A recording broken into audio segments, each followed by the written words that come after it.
They do it to a Tesla dealership. It's really bad. But when they do it to the halls of Congress, we should pardon them. Is that your position? Oh, Are we okay? There we go. with I know January 6th pardons? you haven't been around for a while, so let me educate you about my position about January the 6th. I'm so sorry. Let me I'm educate. so sorry. Let me educate you. You don't need to patronize you don't need to. me. You don't. You don't. I'm And just you don't need to be saying, condescending to I'm me. not So let me condescending. educate you about my position. You want to attack me? Let me finish it. Let me finish it. Let me finish it. Let's do this January I'm just 6th asking and you then a near it. question. I'm sorry you're getting emotional. Yeah, I'm sorry. Okay. No one said January 6th was right or a good thing. Like, I don't. any act of terrorist or any act of terror or any act of violence is bad, especially the terrorism that people are blowing up Teslas because Elon wants to cut spending in the government. And honestly, I'll let him talk. Hold on.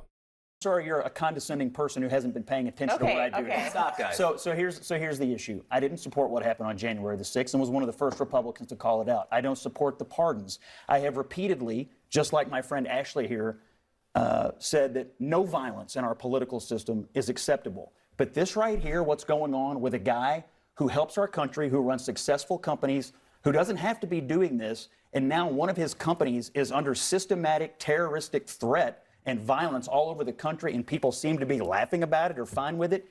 It's outrageous. I've sat at this table and had people say, we should cut Elon Musk from the government totally. He rescued our astronauts today. Is that what we want?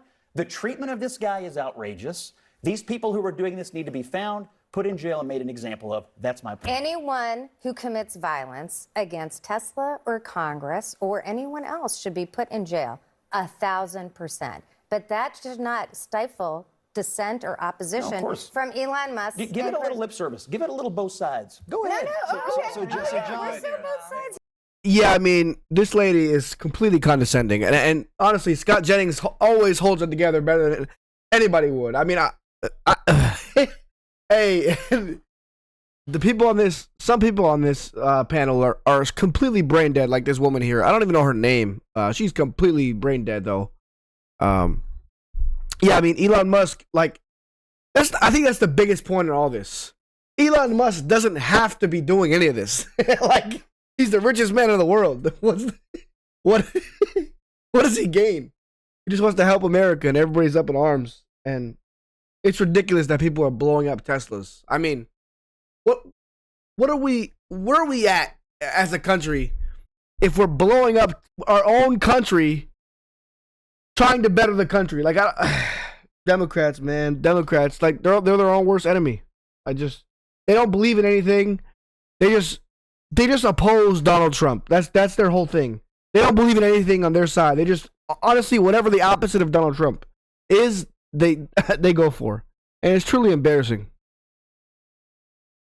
God, is the judiciary, the judicial branch needs to work its way through it to understand. And in the meantime, what? These people get to run wild in the United States while we wait? No, That's not the only option. That's not what's happening. There's a middle ground where we give humans human rights. And as a country, we give people, people who are in this country without paperwork, I wouldn't coddle basic human rights. And if you think that's coddling, then I don't think you understand.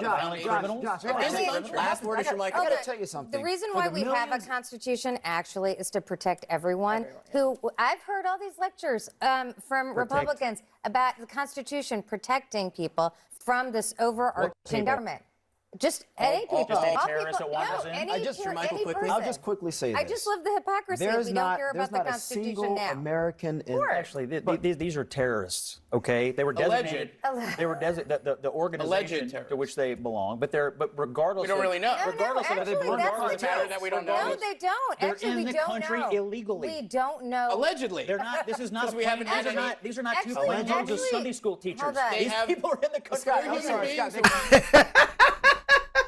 Hey, Scott Jennings, I'm telling you, man, he holds it together better than I could ever.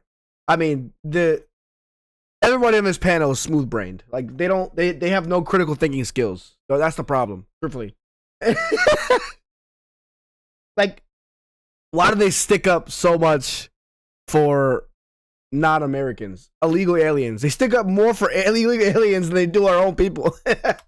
who are came to entitled to due vacation in process. America for They're a couple not of days. citizens of the Josh, United come States. on. We don't know because we don't have the information and we can't trust the Trump Josh, why do you think administration to they tell were us. here? Vacationing for a couple of days Tell me in the names Florida? of the people and their I'm status. just curious. You don't know. Let me just ask one. You don't know who they are, and I don't know who they are because they didn't tell us because they shipped them into some El Salvadorian supermax prison without any due process whatsoever. And El Salvador said, come on home. And if you're go El into Salvador- prison where They're you not belong. they're not Where you Salvador. belong. One second. They're not Salvador. 2 points. 2 points. One.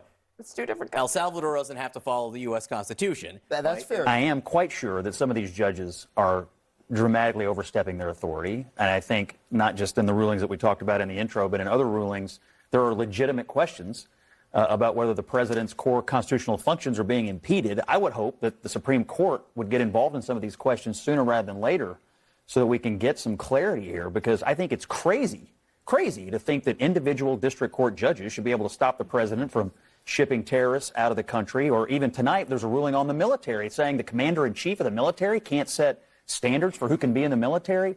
All of these rulings from these individual district court judges, I think it's ludicrous, and the Supreme Court ultimately is going to have to be the final arbiter. So just Absolutely. Truly insane that a few judges with their own personal biases can control what Donald Trump wants to deport all the illegal aliens out, which, you know, is a great thing. We should agree on. And, you know, it's just, it's like, I'm telling you, if the roles were opposite and Democrats were trying to get everybody out of the country and Republicans weren't, they would just go against it because it's Donald Trump. They don't have any positions. They just, whatever Donald Trump says, they're the opposite. Because they're brain dead. I mean, it sucks to say, but it's just embarrassing. And Scott Jennings holds it together way better than I could. This is the first time I've ever seen him crack, like get mad at this brain dead lady. I forgot her. I didn't see her name, but man, I don't know how he does it. I'm gonna be at tomorrow.